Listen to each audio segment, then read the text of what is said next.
Hello, welcome to tonight's session where we are talking about the history of brick architecture in Chicago with Will Quam.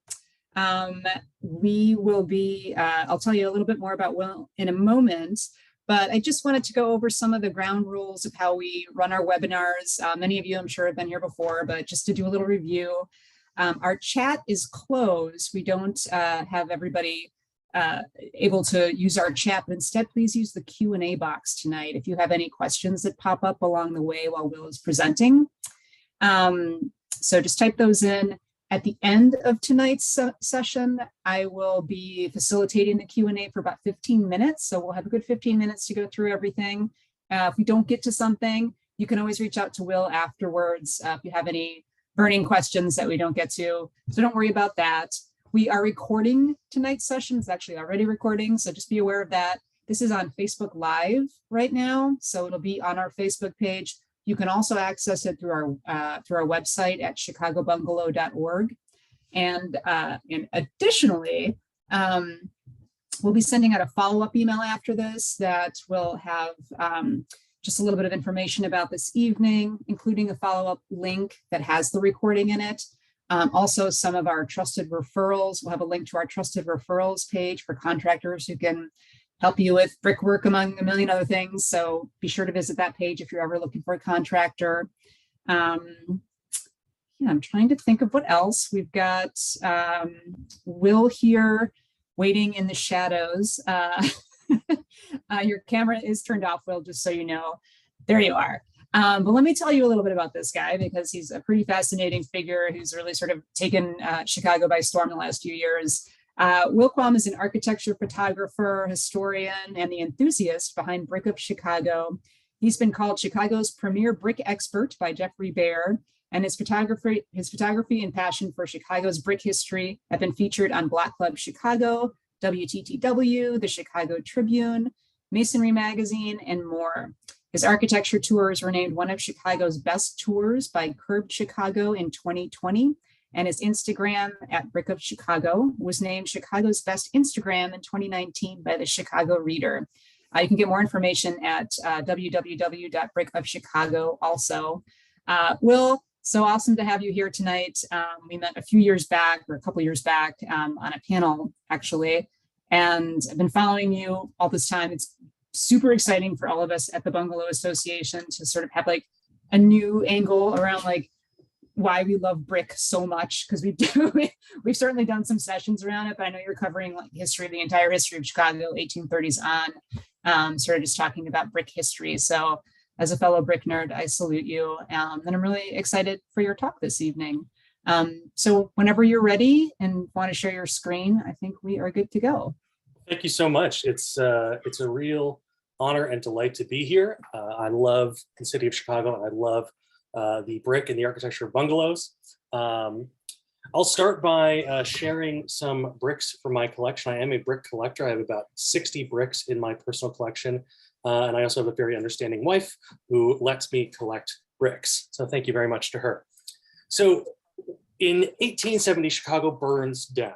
There are about 300,000 people that live in the city of Chicago, but only about 150 firefighters at that time, which is a bad combination. And the city at that time was mostly built out of wood.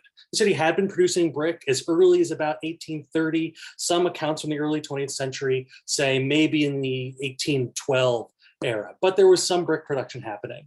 But after that fire, they changed some of the building codes. But then after another fire in 1874, they changed all of the building codes after the insurance companies based out of New York started boycotting Chicago businesses until they changed that fire code. And that code said you had to build out of fireproof materials. But luckily, 14,000 years ago, Chicago was an enormous glacial lake. And that glacial lake allowed things, fine particulate like sand and clay, to settle all over what is now dry land. And that was great for two reasons. One, it was right at the surface in Chicago. So it was really easy to get to. And two, it was the perfect mix of stuff. You can't just scoop straight up clay and pack it into a mold and fire it into a brick. That'll be too brittle. You got to mix it with the right amounts of other things. And the Chicago clays had nearly that perfect mix. And so they started making bricks like these. This is a Chicago common brick. If you live in a bungalow, you're definitely familiar with this stuff. And just a quick show how beautifully regional brick is and how much depends on geography and geology. Here's a brick made in Chicago. Compare that to a brick made in Milwaukee, just a couple miles north. Totally, totally different. The clays used to make this have all these little bits of pebble and stone and all this aggregate. These Milwaukee Cream City bricks, they're known, are so smooth and wonderfully creamy colored. A really variable level of iron oxide in these, that's what makes bricks red, almost none in these. And then you compare these to a brick from the Hudson Valley in New York, which supplied most of New York City. You can see how much wild difference there is. We're going to see a lot more bricks from my collection as we go. All right, so these Chicago common bricks, the city started producing them in droves. In 1871, 200 million were made in the city of Chicago. 1881, 800 million were made in Chicago as its brickworks exploded. By 1915, Chicago was claiming to produce 1.5 billion common bricks a year, the most of any urban center in the country. By that point too, Chicago was producing over 10% of all the brick in the country, in the entire United States. But when you look at them, you can see, let me get my little laser pointer here, there's a ton of variation. Some are red, some are yellow. You've got all these spots on that because these things were made super, super cheap. They were made all over the city, though. I have a great example here of what these operations might have looked like. I mentioned that we started with a bunch of small ones, an explosion of numbers after the fire. You can see there's 3 different brick operations here at the corner of what is now Addison and Western. But companies started gobbling them up. I think of it like startups. You know, you get all these small little companies and then they get bought up by the Googles of the world. And by 1900, this corner was one big plant run by the Illinois Brick Company. These are drying sheds. Here are the kilns. Here's an example of what some of that machinery might have looked like. And now these brick plants were extremely profitable, but after you run out of that clay right at the surface, it's not really worth trying to dig around and find more. So they would shut the site down and they just move further out. You can sort of track. They move along the river over the years. Those clay pits stay empty. They often became dumps, and then the community would complain and they would fill them in and they become other things. This particular clay pit and brickworks is now the home of Lane Tech High School, right there, built on top of a former brick clay pit. So the common brick was made super fast so it looks, and super cheaply so it looks messy. And so, but it was considered to be one of the ugliest bricks in the country, even by locals. The Chicago Tribune called it one of the ugliest bricks in the country. And so you see it mostly like you do here, on the side and backs of buildings. All the guts of the building are that common brick, and the very front of the building is what is called face brick. Just this thin little stripe of face brick on your street facade compared to all this common brick. Because this common brick cost really only somewhere from $5 to $7 to buy 1,000 of them. While this nicer face brick could cost you anywhere from $12 all the way up to $70 to buy 1,000. So you save a lot of money by using this cheap stuff on the side where you don't think anybody's going to see it. I'm all about mortar too. Notice the mortar joints here. Thin mortar joints compared to thick mortar joints. You're saving even more money by using those thick mortar joints on the side of your building that you don't think people are going to look at. Even right behind that one layer of face brick, you've got that Chicago common brick. They're putting the Chicago common brick in everywhere because it does the job great and it's really, really cheap. But just because it's common doesn't mean you can only use it for common things. This is St. Stanislas Costa Polish Catholic Church in Noble Square. And it was built in 1881, a new construction church for a congregation whose original church actually survived the Great Chicago Fire, but was growing so fast. But it was an immigrant Polish congregation. And so they didn't have all this crazy money to spend to make this really ornate building. And so they turned to Chicago common brick. And it's a wonderful example of using brick as a design material and in a really intentional way. That makes it one of my favorites. The central window, it's small. It's got wood trim on it. But by turning bricks and pushing them out and orienting them to to create this massive arc. The architect Patrick Healy created the illusion of a much larger window with these smaller bullseye windows.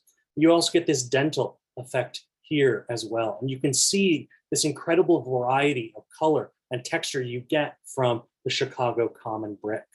I like to think of bricks as brushstrokes or pixels, and this to me is the best demonstration of that.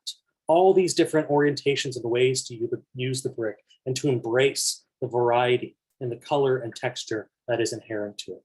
You do see a little bit of damage though. They did cover it up with stone in the 1920s, but they wised up and then later took it off. But people did not generally love Chicago common brick. What you mostly saw used in buildings in the earliest days of Chicago, like here on Old St. Pat's, built in 1850, was that cream city brick from Milwaukee. Remember that? It's that beautifully smooth yellow brick. Milwaukee gets its name, the cream city, from this brick, not actually from the cows. Before there was even a road between Milwaukee and Chicago, they were bringing in that brick to put on the faces of the buildings. Here on Old St. Pat's, you've got cream city brick on these two street sides, and then it's common brick right around the corner there. Starting in the 1870s and really peaking in the 1880s and early 1890s, St. Louis became king. And these are three examples from Pullman on the south side of what kind of stuff you see in that era. St. Louis's clays, unlike Chicago's clays, remember Chicago's clays has all that junk and stuff in it and those really variable levels of the element that gives it color. St. Louis had none of that to deal with. Really fine clays, really consistent clays that could be ground up even further and fired into these beautifully crisp and consistent bricks. They were ground with new technologies like pug mills and used things like hydraulic pressure to press it intensely into molds to create these really crisp edged bricks with a really consistent color. And it was considered really high tech at the time, because if you are Solomon Beam and you're designing the town of Pullman, you can specify the type of brick that you want, and you're gonna know it's that exact color, and you're gonna know it's that crisp edge. And so architects begin to do things like this. They use what are called dog tooths, where you turn the brick at an angle because you've got that sharp edge. Or you have corbels where the brick steps out or down row by row. Here's an incredible example from the old stables of a teardrop corbel there. This is the old Dearborn station in the South Loop, and you can see how uniform that red is. Here, in this case, the architects would know exactly what color they were getting. And the mortar joints are super thin because they want to emphasize the unified facade as much as possible. So the mortar joints are razor thin, which they can do because they got those crisp hydraulic pressed edges, so that you have this unified, same color facade. So much so, the fashion was so much so that the bricks, these shaped bricks with sort of these ribbed textures here, and the terracotta pieces came from 3 different manufacturers in 3 different states, but are all the same red because that was so much the fashion. Terracotta here came into fashion. You can see a much larger piece here around the time as well as a fill-in for hand-carved stone. Terracotta, like brick, is clay that is fired. It's a slightly different clay. It's ones where they're a little more predictable in how they're going to shrink or expand. But to create a detail like this out of clay is so much cheaper than if you were to do that in stone. You really only need to design half of it, and then you can create a mold and copy it to create the other half. Or like you see here on Dearborn Station, you design this one piece, and then you can copy and copy and copy and copy and copy. It's so much cheaper than paying someone to get up there with a chisel. Even as skyscrapers begin rising up over Chicago using steel structures, brick and masonry still remain the materials of choice because they are these strong materials and emphasizing strength and this fireproof nature. This is the Pontiac Building in the South Loop. It's got a steel structure designed by Halliburton Roach, but it's still covered in this uniform brown brick, this pressed hydraulic brick, because that's what people wanted to see. You start to see a little variety in this time as well in what's called polychromatic brickwork. Polychromatic brickwork seen here on an example in Englewood and here on an example in Westtown is where you have one uniform color of brick for the majority of the building, and then details in another uniform color. Here you have details around the window in this cream And here you have these corbels, that very typical design being emphasized through the red brick against a cream background. Two unified colors being used in contrast. Things begin to change in the early 20th century for a couple of reasons. And here are two great examples of these sort of transitionary buildings. One is the Mandel Brothers Warehouse in Boys Town, built in 1903, and the other is the Northwestern University Settlement House, built in 1901. Both look pretty similar to what we just saw with that polychromatic brickwork, the one color with contrasting details and another color. But when you look up close, you can see things have changed quite a lot. Here on the Mandel Brothers Warehouse, you see you've got red, but the contrast detail is not a uniform color anymore. There's an incredible range of colors to it, green and purple, with smudges of color within each brick. Looking at the settlement house, you can see it as well. Not even the base is the same color. It's purple, it's orange, it's red, and the gold has a lot of variation. You can see the variation in the texture of the brick as well. The way the bricks are being made has changed. Oops. The way the bricks are being made has changed. They're no longer being hydraulically pressed into these molds. They're now being extruded. Think of toothpaste coming out of a tube in this long log. And to get it through this opening, that opening is steam heated. So the clay comes out with a slightly wet, warm edge. It's then cut into brick sized pieces. And those pieces have a little bit of a rough edge to them because they were cut with that slightly wet, slightly more plastic edge. And so you get that little bit of variety. And they're what are called flash bricks, where all these spots are coming from the way the bricks are stacked in the kiln and how much oxygen bricks are allowed to get. Oxygen, access to oxygen heat at the same time is what makes the clay change color.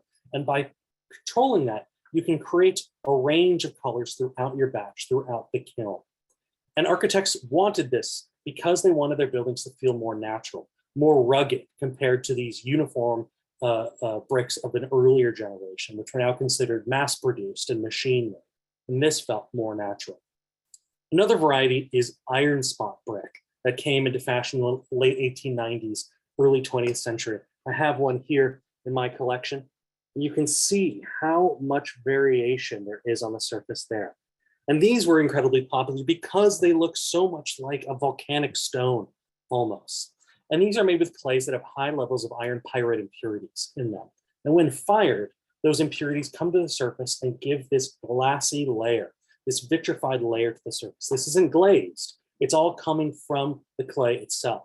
And these impurities come to the surface and burst and pockmark and leave these little bubbles and these little craters and these little nodules. The brick just shimmers in the light, and it even seems to glow with light off of it. Arts and crafts architects and architects of that generation, that era, especially embraced iron spot bricks. As you can see here on the bricks from Frank Lloyd Wright's Roby House. You can find these iron spot bricks around, especially on apartment buildings, multi-flats in areas like Ravenswood or Englewood that exploded in population in the early 20th century. We see another change as well. Remember on Dearborn Station, we had those small pieces of terracotta and those ribbed bricks. That really goes away, never to come back. Instead, brick is now being used to create these special decorative designs across buildings. Seen here on two 1900 buildings from Westtown and Logan Square, where cream-colored bricks are being used in these very blocky geometric ways to create designs across the face of the building. Brick is now being embraced as the design material. You can see here as well, there's that common brick on the side of the building, just that thin layer. On this former church next door, it's a building trying to be slightly more presentable. They let the face brick turn the corner, and then there's the common brick just around the side a little bit. With embracing brick more as the design material, we get a school called tapestry or textile style brickwork. And this is my favorite example. This is the 1909 building type designed by Dwight Perkins, the Chicago Public Schools architect at that time. Here it is as Gary Elementary, but it was also built in Little Village. It was also built as Harper High School in Englewood, Nobel Elementary in Humboldt Park, and Cleveland Elementary in North Center. It's a very boxy building, very sort of rudimentary in its form, just these interlocking cubes. mostly made to have as many windows as possible. But in giving it a real design, a real feel, Dwight Perkins embraced the brick as a design material and as a textile material. You can notice the bricks are rough in their character. And the bricks he used were what were called tapestry bricks. I'll stop sharing for a moment to show you a brick. You can see here, this is an example of a tapestry brick from my collection made by Fisk Company. That you can see tapestry written there, they registered trademark. A lot of people were making bricks like this, but they wanted you to know they did it first. Whereas the bricks were being extruded, it was just cut, the surface was cut with a wire. So it's very different from that earlier generation of smooth red bricks. And again, it's because they wanted to feel more natural. And in this case, very much wanted it to feel like fabric. And you can see he embraced it as a design like fabric as well. He's got yellow with this gray ribbon filled with these diamonds, separated by these pushed out rows of brick. And then with these little, what are called a soldier brick when it's turned tall, sort of stitched in, stitching the gray to the yellow. You have the gray ribbon stitching underneath the spandrels and down between the windows. Looking back at the full building, it really feels like he's put a stole or a scarf around the windows of the building, embracing the brick as fabric. Just to show how much things changed in that short period of time between the 1890s and 1910, in that 20-year period, let's contrast these two buildings. This is an 1890 commercial building in Lincoln Park, and this is a 1911 Chicago Municipal Tuberculosis Sanitarium in North Park. Here you have that uniform red brick with the really crisp edges, mortar, thin mortar matching the brick. The design detail above the curved window is those shaped bricks, and you have these bands of stone as well. On the Tuberculosis Sanitarium, it's red brick as well, but you have what's called Flemish Bond. Notice the bricks, they go long, short, long, short. What you're seeing there is the long bricks are stretcher, brick like that, and the short bricks are not cut bricks, but they're actually the brick that small face forward, stretching back into the wall to give the wall strength. And those headers are black, and the mortar is thick and white to emphasize that bond in the brick and that this is a structural brick. It's using the brick as, again, a textile material, showing how the bricks weave together with that bright white mortar compared to the darker matching mortar. And instead of having shaped bricks in the area above the window, here it's these wonderful pinwheels and this herringbone. And instead of stone, it's the brick itself being used to create these bands. Glazed brick becomes really popular in the 19-teens as well, because it was a pretty easy way to add a lot of color and pop to your building just by giving it that glaze on the surface. And it was considered self-cleaning. Soot and smog would get on your building, and the rainwater would just wash it away down into the drains. And now, 100 years later, it's our problem. White and green are a very popular combination here in Lincoln Park, but orange and white here in Brighton Park can be seen a lot as well. All right, let's talk about it. It's been a great couple of weeks. I've been zooming around photographing bungalows to get into some bungalow specifics for all you nerds. As Chicago's housing stock expands, as its developer-driven housing stock expands in apartments, multi-flats, and especially in bungalows, brick becomes really important to create differentiation between these very similar buildings. These are 4 bungalows right in a row in McKinley Park, and you can see the layout of the windows is exactly the same. Internally, those original structures would have been nearly identical. But what they're doing with the brick sets them apart in terms of color, in terms of texture, and in terms of what they're putting on the front here. So let's talk about some of those things you might find and some of the specific bricks you might find on your bungalows that make them unique. Some fun things you could see here into an example from McKinley Park, Portage Park, is 2 bungalows. They've had alterations to the top, as you can see. But what I love about these examples is you've got a brown here with these contrasting details in the gold or yellow, and here you have the yellow with the contrasting details in the brown. I imagine these 2 were built at the exact same time, right next to each other, and they just borrowed a few bricks from one, and they borrowed a few bricks to the other to make them different, but to still have that little bit of contrast that makes them feel more interesting and has that tie together. You also have a difference in texture. These are two bungalows in Portage Park that are both yellow, but one uses a smooth brick and one uses a scratched yellow brick. Remember, it's all about these things they're doing with the extrusion to give it texture. And so you can see the difference in the way they just pick up the light and the character of the facade based on the texture side by side, despite the fact that they're structurally similar and the same color. You can have differences in texture. What are some of those textures? Well, we saw here that tapestry style. You also have a slightly more intense version called high text. That's right, you can see it up here. You get that a little more intense. You have a vertical scratch right here. Vertical scratch, you've got the extrusion as it goes through. You just have wires or forks basically that carve these vertical channels in it, and that excess clay falls off. But you can capture that excess clay and smush it back on to create what's called rug texture, which you can see here. Whereas the clay that you're pulling off is coming off, you capture it and you use rollers to push it back on to create rug. And you can create a almost shag rug here to create an even more intense rug. And these are all examples from Chatham and Portage Park and Gage Park. This is one of my favorite bricks you'll find on bungalows, and especially from the 20s and getting into the late 20s. This one in Chatham, here's a close-up of another example of that, and that is called the Shale Tax Texture. Here's an example from my collection up here.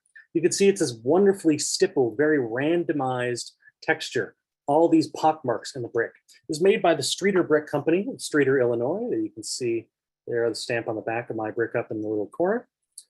And it's got this wonderful mixture of colors. That mixture of colors comes from both additives they're putting in the brick to things like cobalt or manganese or copper to change the color, but also, as you can see, cases like this, how they're stacking the brick. Remember those flash points? By stacking a brick against another brick in an interesting way, you can cover it up, not let it hit oxygen, and change the color and cause this blend of colors across the face. So this is Shale Tax, made in Streeter, Illinois.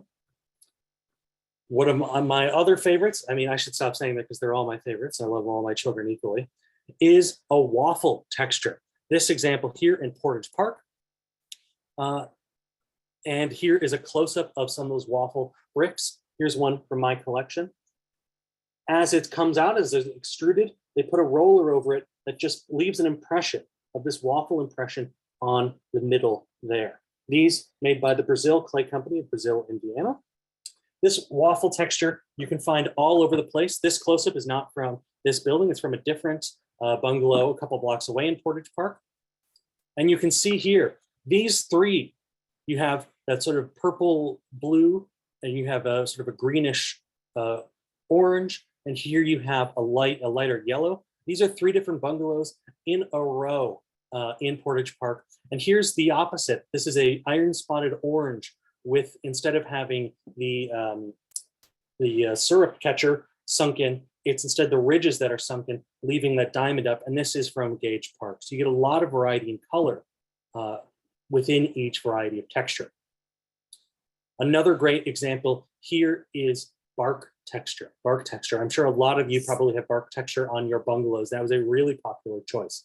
If you have any extras, I'd love to add one to my collection. I've been trying to find one of these for a while, but you can see it's got this lovely bark texture to it. The way it happens, they extrude it. These are all extruded.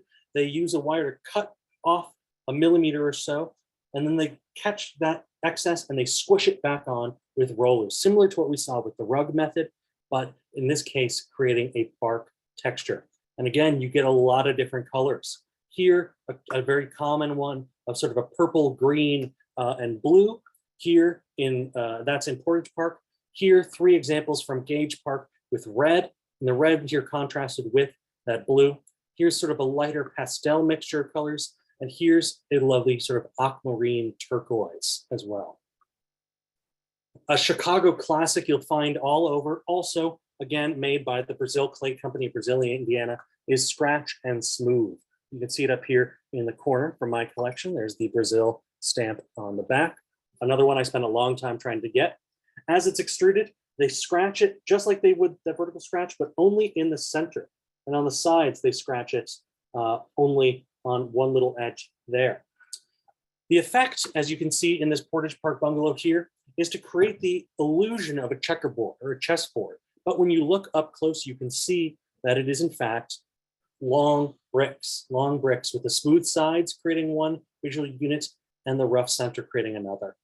You get a lot of varieties of that as well. That one was orange, but here you can see two from Gage, that one Portage Park, two from Gage Park. This one is an iron spotted scratch and smooth, and this one a yellow scratch and smooth. Another variety I call Christmas brick, often seen in either rug or vertical scratch texture, is a brick in red and green. And they're getting that variety, the mixture of red and green again by flashing it, stacking it, so that some, when they're covered, don't go the full color change to green. It's the copper mix in there that makes it go green and stay red. So you get this mixture of reds and greens. I love too this example from Gage Park. You can see it's got that Christmas brick. As I walked around a couple blocks down, I found a nearly identical twin. They're a little bit different, but they're almost identical. They've got that Christmas brick. And here you can see two side by side.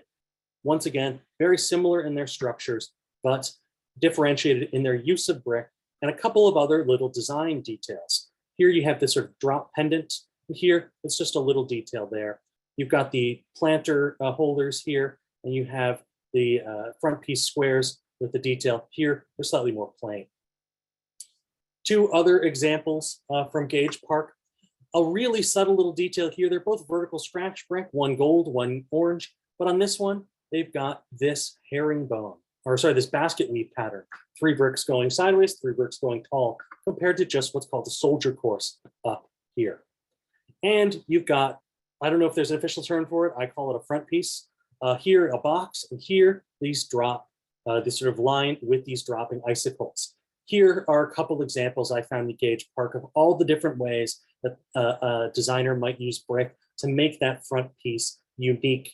Here you have the bark texture in this sort of stole, this scarf pattern, but notice it's bark on the outside, bark on the inside, but they're mixing these waffle texture and these vertical scratch on the outside to create the outline.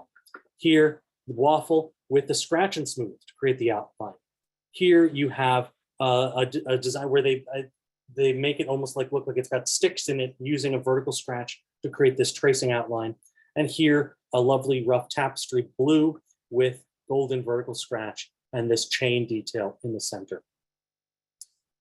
You might find what's called formstone on a bungalow. Formstone here, this is not what this bungalow would have originally looked like, but sometime probably between 1940 and 1960, this was put on. Formstone is fake stone. It's concrete, stucco-like material that would be put on the outside to try to save money. You didn't need to do really anything to care for it, and you didn't have to worry about redoing the mortar on your building. This is a really fun example. You can see a lot of different versions of it. It's really hard to take off. I wonder who the R was when this came on. Speaking of mortar, mortar plays such an important role in the visual look and design of a building. And I have 3 examples here of ways that the mortar can change the look of a building. On this example from Gage Park, you've got a red mortar that gives the whole thing sort of a much more orange tint, despite the yellow brick. On this one from Portage Park, it's a yellow brick with a gray mortar, giving it a little more of a muted character. And on this Gage Park example, it's a white mortar, where you can really much more see the outline of each individual brick, and it brightens things up a little bit. Mortar should mostly be just a design choice, but sometimes things go bad with mortar. I have here a couple of examples of when mortar goes bad, when good mortar goes bad. Mortar is the thing that glues your bricks together, but it is also the thing that really handles the moisture in your building. Water is the enemy, as Richard Nichols says, the enemy of all great buildings is water and cheap men. Water is going to get into your walls. You cannot stop it. Like life in Jurassic Park, it always finds a way. The best thing you can do is help it get out. And that somewhat often comes through the mortar. The problem is most of the mortar that's being used nowadays is a hard Portland cement-based mortar. This dull gray that you're seeing here, or sometimes a dull pink or a dull red, and it's crazy hard. And that might seem great because, well, I don't need to repoint. I need to tuck point my walls, but that crazy hard mortar won't let water out. And when you do things like this with that crazy hard mortar, covering your entire wall with it, or going over the face of the bricks, almost like trying to clamp it down, or basically piping it on with a bag, you're stopping the water from being able to get out. And the only place moisture can get out is now through the face of the brick. And the only place the water can live is inside the brick. And then when winter comes, the brick begins to crack and spall. These buildings were built with a weaker lime mortar. Now that meant you had to replace it more often, but it also was so much better at transmitting water out. And when these porous Chicago common bricks, they are porous, they've got all that aggregate in them, would take on water and crack, the mortar would squish and you wouldn't have to worry about your whole wall cracking. But what you see so much more of nowadays is this, where you have mortar that is stronger than the brick. And so when moisture gets in, it can only go out through the brick. And you get a lot of efflorescence here, those salts, and you get the mortar remains while the brick begins to crumble and fall apart. I live in an apartment building. In my basement, I can go in there and I can just wipe these chalky salts off my walls because the owner of my building decided to do this and cover the bottom courses with mortar because some contractor told them that's how you can keep the water out. You cannot keep it out. It can get in and the best you can do is help it get out. The Bungalow Association has a lot of great people who do this kind of repointing work. Oops, I've swiped away. There I am. So there, if you want to find the best people to help you redo the mortar on your building, talk to them. This is just, I'm sharing horror stories. All right, let's jump back in. Again, I'm happy to answer as many questions as you have at the end. The 1920s, everybody's got money. We're all going to have it forever. And let's throw it into our brick in terms of designs. You see a lot of wild designs, especially what you can see here, which is called diapering, where you're filling in these large expanses of empty wall with these repetitive geometric patterns. Here it is on the Chicago Rack Club in Gold Coast. Here it is on a storage warehouse in North Lawndale, built as a storage warehouse, still a storage warehouse, but putting you've got a big empty wall, make it look elegant in North Lawndale, and here are the Airgun Theater in Uptown. Here's the Uptown Theater, also in Uptown, a great example of the use of that diapering. The entrance, the big grand entrance is terracotta, but because it's a theater, it doesn't really have any windows. And so every empty space they filled in with that diapering, filling in all your empty spaces with ornate brickwork. This is the former Jewish People's Institute, now Lawndale Community Academy in North Lawndale. And this is a great example of how crazy people went with colors and designs of brick of the era. All these different colors of blues and golds and purples in an iron spotted brick mixed with these geometric details and patterns and sawtooths. And then you mix that with terracotta made to look like gemstones and marble, going crazy with the design detail because the brick and terracotta was so easy to use and so easy to make into these designs. Even on skyscrapers, we continue to see brick. This is the Allerton Hotel, built in 1926 on the Magnificent Mile, a skyscraper covered in brick. And just like that diapering, they're filling in every empty space with brickwork. In this case, it's all the space around and between the windows with these projecting headers, taking the brick and pushing it out to create this slight little bump to catch the light and create shadow and interest across the face of the building.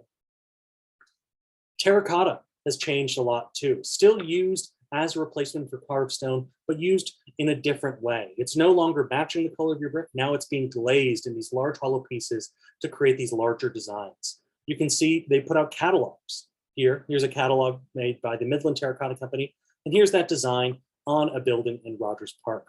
Here's a larger design from a 1915 building in Roseland. And here's that same design on a building in Lincoln Square from 1921. This piece right here, it was Midland Terracotta Company's design 4508, is one of the most popular. And here you can see it in Andersonville.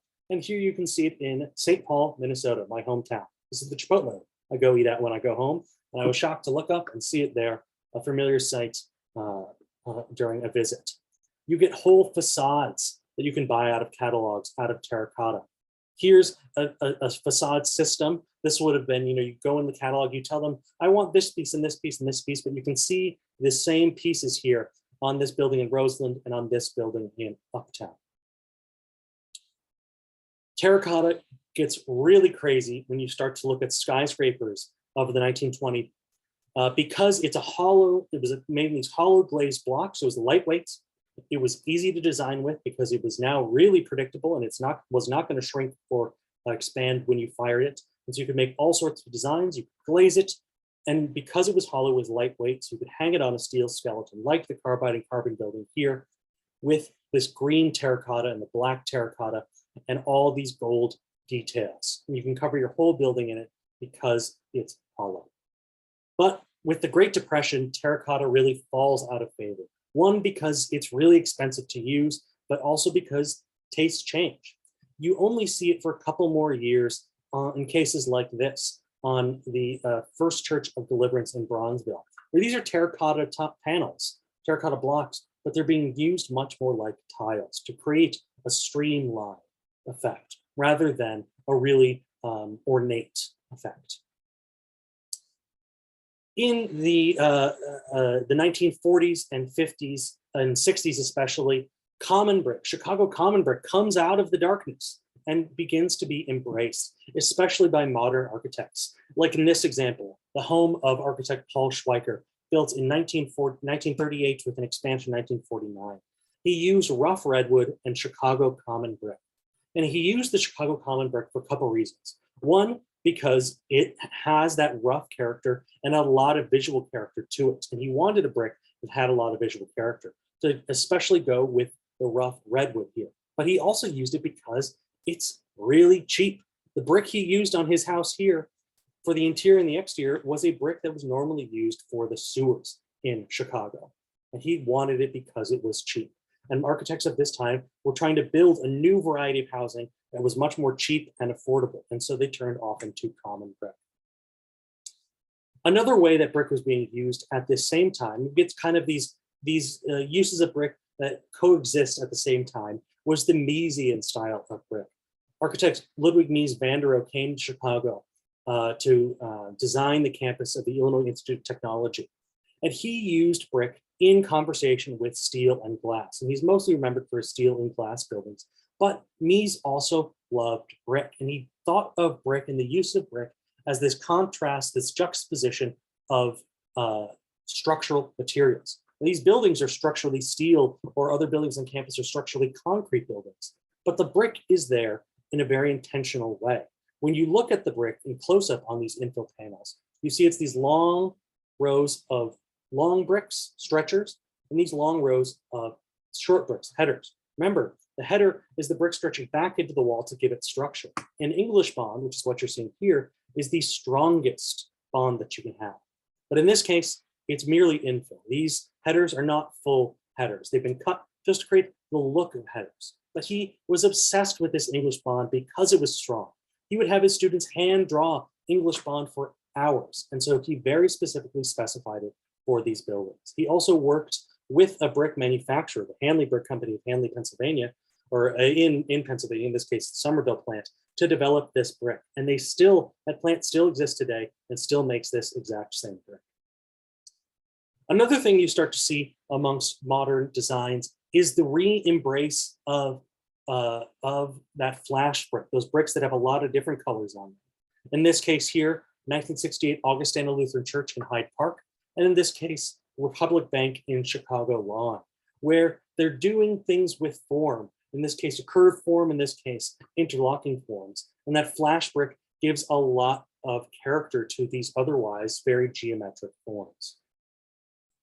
Amongst developers, a technique that starts to show up a lot is what I call blocking, in terms of color blocking, material blocking, or texture blocking. Just like you make color block in outfits.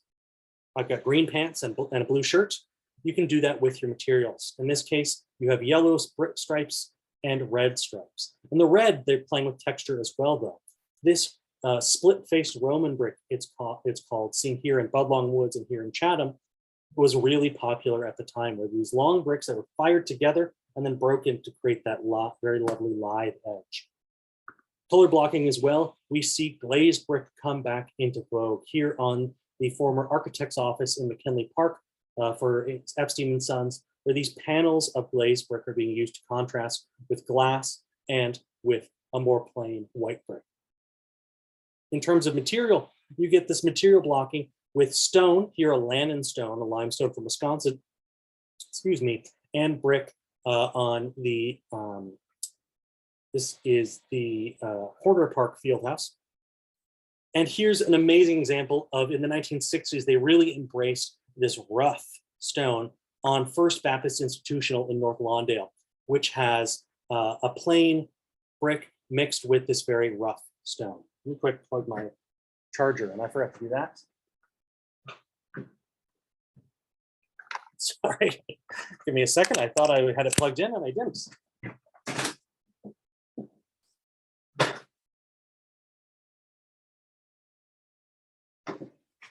It's live theater, anything can happen.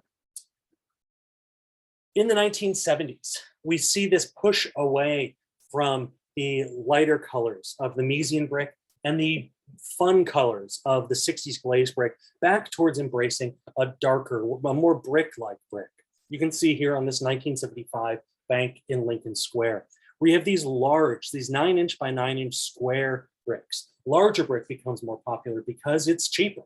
You don't need as many of them to fill in a wall, and it doesn't take your mason as long to fill them into the wall. So you start to see a lot more large bricks this time. In this case, you'll see these darker bricks mixed with darker windows. Is the energy crisis after all. As buildings embrace the larger bricks and become these larger masses as well.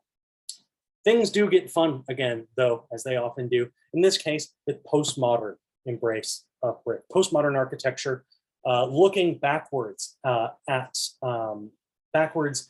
older styles and embracing them, and especially with a sense of fun. Here you can see in the 1993 Child Development Center in Pilsen with these uniform color oranges mixed with the blues. You've also noticed we've gone from a sort of variety of darker colors here, purples and blues and browns, back to uniform color, this constant back and forth we have. And here on a 2001 school in Rogers Park, using those uniform colors and these little tiny details, all about playing with scale. You got a giant clock and these little tiny design details. Perhaps the best use of brick with postmodernism is Stanley Tigerman's Chicago Children's Advocacy Center in the Medical District, where he's using this colorful glazed brick mixed with these windows at jaunty angles and these metal awnings to create a real playful type of building made to look like a bunch of little houses stitched together. Well, let's talk about where brick architecture is today. What kind of bricks are we seeing? Well, larger bricks are still really popular and still the material that is most often being used in new masonry construction because it remains a much cheaper material to use. These large bricks, they're cheaper, they're hollow, they've got cores in them because they don't need to be structural. This building on the campus of Loyola University, built in 2011, has a steel structure and then concrete block and an air gap. And this brick is merely there as a facade material. And you see, that's how you're going to see your brick architecture these days. And some people do it really poorly. They just slap a bunch of brick on. As one architect described it as a reference to conservatism. It's meant to say, hey, I'm a brick building. I exist in reference to other things, but it is not embracing the brick as a design material. This, I think, is a great example of really doing simple things to embrace the brick as a design material. You've got the two-tone here between the stories, and you've got just this simple little band of recessed brick here, breaking up the massing a little bit. Add to that the cast stone, and you have a good cohesive building that is using a cheaper material, but doing it in an interesting way. Let's talk about some of the other trends that you see, a little more kind of cool, fascinating trends. One is with larger brick, we're also seeing longer brick become really popular nowadays. In this case, this is an example of ultra long format bricks. This is on a coffee and ramen shop in the West Loop, where you have these 50-centimeter long bricks made in Italy, these particular ones. I have an example in my collection here. It's a long boy, it's a long brick. This is a handmade version of that brick, which you can see the thumbprint of the maker in it there. These ones, though, are extruded. Another thing that's really popular nowadays is brick screens. We kind of have got this mixture of the very rectilinear forms of the modern period mixed with a little bit of the playfulness of the postmodern.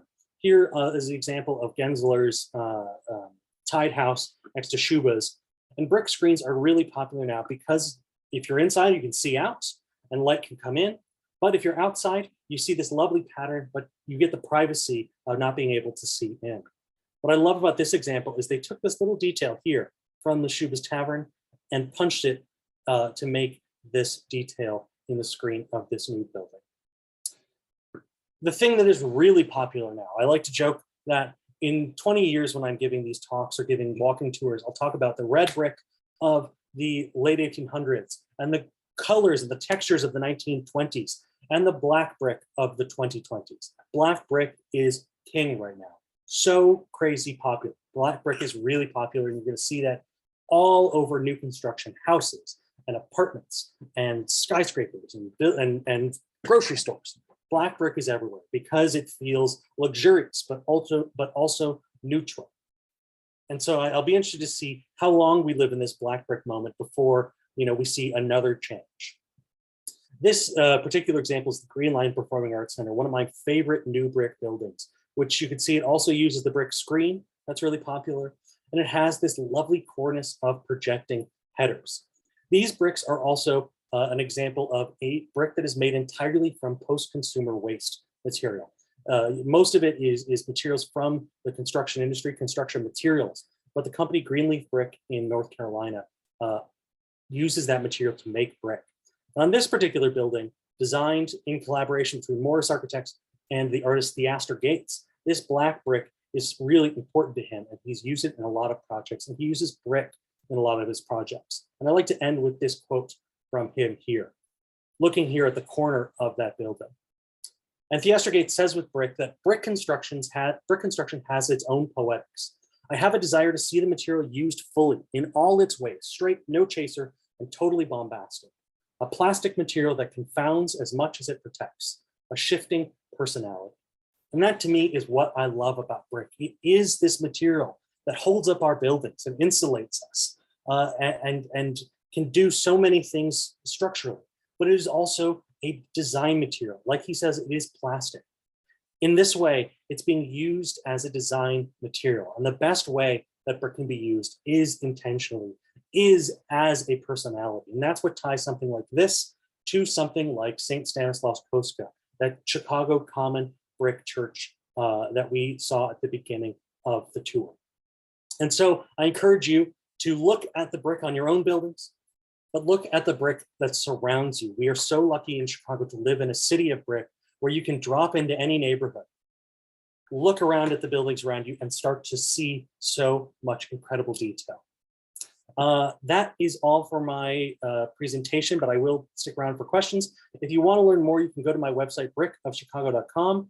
Please shoot me an email. You can follow me on Instagram at brickofchicago. One thing, important note, it is brick singular of Chicago, not bricks plural. I do give walking tours, and I'm going to start doing those in April. So I hope to meet some of you in the flesh there. But for now, I'm happy to answer any questions you might have. Amen, Will. That was powerful stuff. It's hard to get people excited about bricks if you don't know how to sort of explain the poetics of it. And that was just fabulous. I used to teach middle school theater, so if I can teach a middle schooler to be honest about their emotions, I like to say I can teach them to get excited about bricks. Well, I mean, it's just such a walking down the street and having all of this additional information and knowing to actually look closer and to pay attention to these things just makes everything so much more stimulating. So, so thank you for that. I'm sure that's tons of food for thought. We've got 15 minutes for questions. So if you don't mind me keeping you till about 10 after 7, that would be awesome. Some of these you might have answered already. How can I learn about your walking tours? I know you had your information there. Also, Jacqueline, who asked that question, as I had mentioned, if you signed up tonight, we're going to be sending out an email after this that's going to have a link to tonight's, a video link to tonight's, since it's being recorded, and some additional information as well. So you'll get all that. No worries about that. And I do on my website, I have a newsletter you can sign up for, and that'll be the best way to find out about it. My Great. current tours I offer are Logan Square, Bronzeville, and Hyde Park. And I'm going to be adding Old Town and McKinley Park, and maybe bringing back one or two old favorites and adding in maybe one or two more. So stay tuned for those. Awesome. Yeah, there's a street, Cortez in Ukrainian Village. There's a section of it where the brick, where the just apartment buildings, you got the green and the orange glaze. I'm waiting until we get done starting to track across so I can go take pictures of that. Yeah, incredible, and all just stacked. Anyway, enough about my enthusiasm. So, of course, the first question we got was, did any aldermen or politicians own brick companies? Because you were talking about how brick was king and really lucrative. There was a lot of, I don't know a ton about the different politicians, but like I know there were a lot. One, is it Ogilvy owned a big old clay pit on Goose Island. But yeah, there was a lot of politicians involved. There was a lot of grift. There was a lot of scandal. One of my favorite examples is a man named Mr. Penfield. This is not a political scandal, but a brick scandal. A man named Mr. Penfield invented a machine that would stack the bricks. And this was really valuable because it got rid of the need for 12 laborers. And so people started buying it up in mass. And he knew it was so important that if you bought the machine from him, you also had to buy a license to use it from him. And with that license, he was able to dictate what percentage of all the brick in Chicago you could produce in a given year. And he got a lot of kickbacks to make that possible. And he did that for almost 20 years before a man bought the machine, started a brick company, and didn't follow that routine. And in the 1930s, Mr. Penfield sued him in federal court. And in federal court, they said, hold on, this is blatant antitrust. And it was shot down by the Sherman antitrust. But yeah, there's a lot of that going on. I can imagine. Okay, let's see. So there's a couple questions about the yellow brick. And I know there are, as you mentioned, a lot of different kinds, and bungalows, certainly these are like 1920s and late 20s were sort of the richer yellow and stuff. But are you familiar with Philomena Church on Cortlandt and Kedvale? I'm not familiar with it, but they're asking about if you know anything about that particular yellow brick. So yellow is tricky. Yellow is tricky. I'm just pulling it up on my computer here. Yellow is really tricky because nice. It's very similar to what you'll find in a lot of bungalows. So I mentioned that red brick is what you get with iron oxide. Iron oxide, when it's present in the brick, fires and turns red. When you don't have iron oxide, then you get yellow or buff, it's called. So you get yellow brick from a lot of different places. There wasn't really one place that was really known for making that yellow. Unlike, a lot of people will say, oh, it's from Milwaukee, it's like Cream City. The Cream City is much more of sort of a soft and chalky, and they really stopped producing it by the early 1900s because Chicago Common Brick really took away from it entirely. So no bungalows you'll find that Cream City on. My drawing is done. I don't know if you could hear that. But so something like this, it's hard to say where exactly it's from because that was such a neutral color that a lot of different places made. Yeah. I was going to be real impressed if you could pinpoint that exactly. I can do it for a lot of different, if the more unique the brick is, the easier it is. But to get up in it is helpful. Yeah, it's hard from a picture too. If you needed to replace bricks on your facade, would you be able to obtain the original bricks easily, or would you need to find modern replacements? That's a great question. You would not be able to replace them easily. It's really tricky for a couple of reasons. One is the way brick is produced now is quite different. We don't have, I like to say that the way brick was made in the early 20th century is a little bit of the Bob Ross school of happy little accidents. There's a lot of things they were doing in the way that they made brick that they didn't quite know why it worked or how it worked, but it did it. And so it's really hard to replicate. They were also firing coal to heat these furnaces and these big round beehive kilns. There's only one producer left in the country that uses those kilns. And two, so that everything is now just made in natural gas in these long tunnel kilns, and there's a lot more control. So you don't get that lovely randomness that a lot of your bungalows might have. And then a lot of the way they were made was these proprietary things. Like I mentioned, that Shale Tax made in Streator, Illinois. This was their own design, this proprietary design, and it's lost to time. It might be easy for someone to figure out how to make this again, but the scale isn't there. You know, that's not what the style that people want to build with is anymore. So your best bet is to find a building that's maybe being demolished that has it. Find a brickyard that does reclamation. A lot of them do. See if they might have some in stock. It's cat time. I love it. Might have some in stock, but it's really tricky. There are some companies. One of the better that I know is Ragland Brick of Ragland, Alabama. Their bread and butter is making these imitations of a lot of these older bricks. A lot of the CPS schools, when they do additions or repairs, will use brick from Ragland Brick. So that's a suggestion, but it's really hard. It's really hard, unfortunately. Yeah, I know Bricks Incorporated also has been doing some pretty great replica stuff too. And even like Craigslist, I've found bricks. Craigslist is still a thing. I mean, I worked in material salvage for years, and I got the Shale Tax from a dude in Glen Ellen whose mom had a 50 in the backyard. So. And people just want to unload it. They feel bad throwing it out. So they'll, it's often really not even that expensive. So if it's not a ton, if you're just rebuilding like wing walls, or something like that, or you might get lucky, but yeah, it can be. I mean, I had a contractor once bring me a brick and said, if you can find me a building that has this on it, I just want to, I'll go ring the doorbell and ask if I can demolish the stairs to take the bricks. Yeah. Let's see. I just learned that there were limestone quarries near Bridgeport in the 1800s. There's actually one you can go fishing in now, which is pretty cool.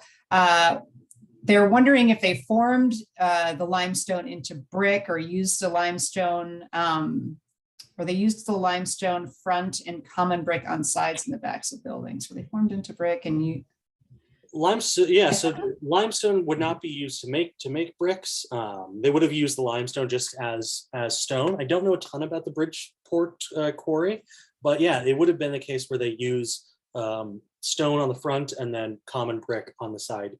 You don't see that as much, but gray stones in I have an example I can show you. What is scrap? They would use common brick on the side and stone on the front, just to save that money. Here's a slightly different example, but this is the Kralibic house in North Lawndale, where you've got limestone. In this case, this is Bedford, Indiana limestone with then red pressed brick on the side. You're still trying to save some money.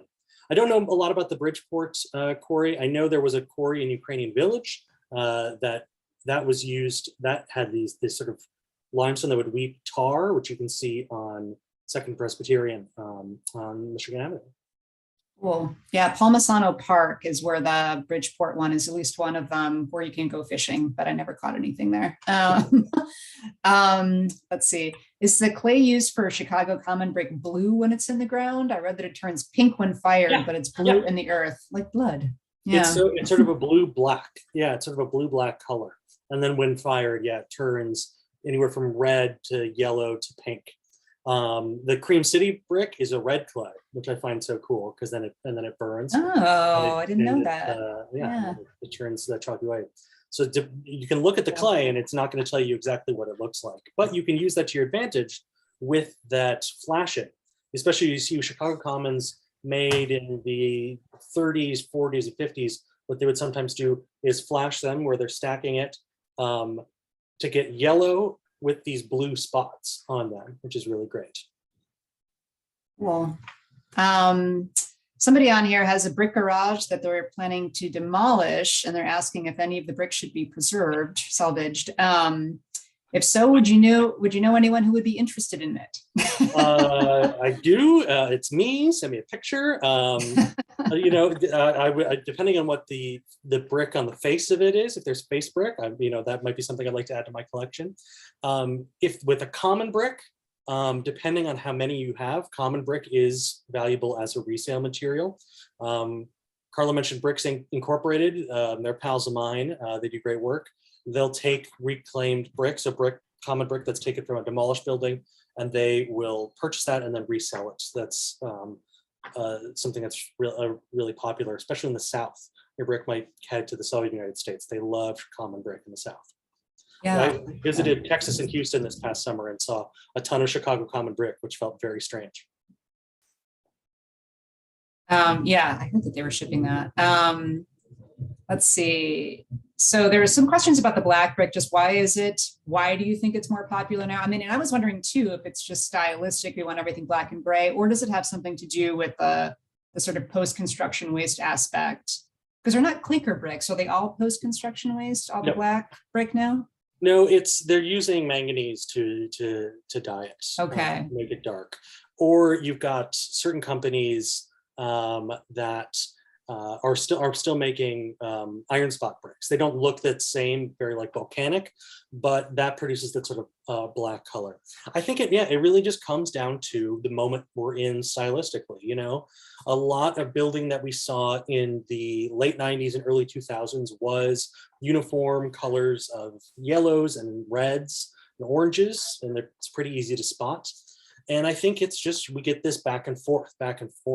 And we're in a moment now where we're seeing flashing, we're seeing that variety of colors within each brick. And, we're in this moment where, we've embraced white and black and gray as these luxurious colors, and I know in interviewing architects about their use of brick, they said, black is neutral, but it's also elegant. And so that's the reason it's getting used a lot. Somebody asked who they can reach out to if they'd like help identifying their type of brick. I think you're talking to him tonight. We also might bug you, Will, for like some sort of a little blog post or something, just sort of breaking these down again. So we'll be in touch with you after this about that. Because it was just, we all are sort of texting behind the scenes like, oh, this would be a wonderful blog post because people love looking at their homes and trying to figure it out. It's really fun. Somebody asked, yes, you can rewatch the recording. Somebody asked about it being a recording. It's on our Facebook page. It's also, if you signed up tonight, again, we're going to send out an email to everyone who signed up sometime in the next couple of days. That'll have a link to the recording and stuff as well. You can also go to our website at chicagobungalow.org to get that and to see upcoming webinars that we have coming down the pike as well. So check that out. Yes, there will be video. Good. Trying to see, I know we've only got time for maybe one or two more. Do you know who's producing brick now? The companies? There's some that are still around. They've been around for a really long time, like Belden Brick in Canton, Ohio has been around for a super long time. They still have they're the one that still has that big round kiln. Companies like, Hanley Brick that I mentioned that made those bricks that Ludwig Mies van der Rohe used is still around. What you get though is it's no longer being produced in urban centers like Chicago. Chicago brick production shut down in 1981 because of the Clean Air Act of 1970. And there were only two producers left anyway by that point, barely producing much of anything anymore. And so you now get it in these rural areas. They find big shale deposits, which is, compressed clay, and they open plants there to use that shale. And so it's in lots of rural areas. You have some longtime legacy, especially in places like Ohio and Pennsylvania, and you'll have newer ones that'll pop up. And we are in kind of this moment of like we saw in the 20th century in Chicago, of the little producers being bought up. There's a couple of big dogs out of Australia and Germany that are buying up everything, all these brick producers and brick sellers. So you'll get these things that are being gobbled up around the country. But you have some that are old and some that are a little newer. Interesting. Okay, one more, and then we'll have to close. This is just a really great question. So they're asking, Chicago being a city of brick structures has to do with long-standing building codes and not because of the brutal winter weather here. They just kind of want clarification on that. Yeah, it's building codes. Oh, I mean, it's also weather. You know, brick is great for resources, what we weather, actually have available. Yeah, exactly. It's, you know, it started with the building codes, you know, because we had so much available access to lumber and it was so fast and easy to build that way. That's how we got the Chicago balloon frame, and that's how Chicago really expanded at first. But it's not until after the building codes change that we see brick being used as the building material of choice. Now, it was able to be the building material of choice, and Chicago was able to explode as a brick town because of that glacier, because it was so readily available compared to other places that did not have that ready availability. Chicago's brick clay was so available, and we were able to make it so cheaply, in fact, that Chicago was sending it as far away as Mississippi, you know, hundreds of miles, because it was often cheaper to bring in, to pay the freight on this really cheap material, $1 or $2 cheaper per thousand than anywhere else in the country, than to try to find the right clay, find the right formulation, and start your own brickworks. So Chicago, thanks to the building codes and the availability of clay, that's what allowed us to become the brick mecca. And in terms of all that face brick from all over, that's thanks to railroads. That makes sense. All right. I think that about wraps it up. We had just a few we didn't quite get to. You guys, Will said you were free to reach out to him if it's really, you know, tickling you at the back of your brain. But Will, thank you again. Everyone will get an email who signed up for this tonight. Will get an email from us with the recording. You can always go to our Facebook page and find it there too. This was fabulous. This really was a rather poetic, lovely presentation. So thank you so much for that. Thank you. Hopefully we'll have you back soon. I'd love that. Thank you, everybody. I appreciate you spending your evening talking about bricks. All right. Have a good night, Will. Have a good night, everybody out there.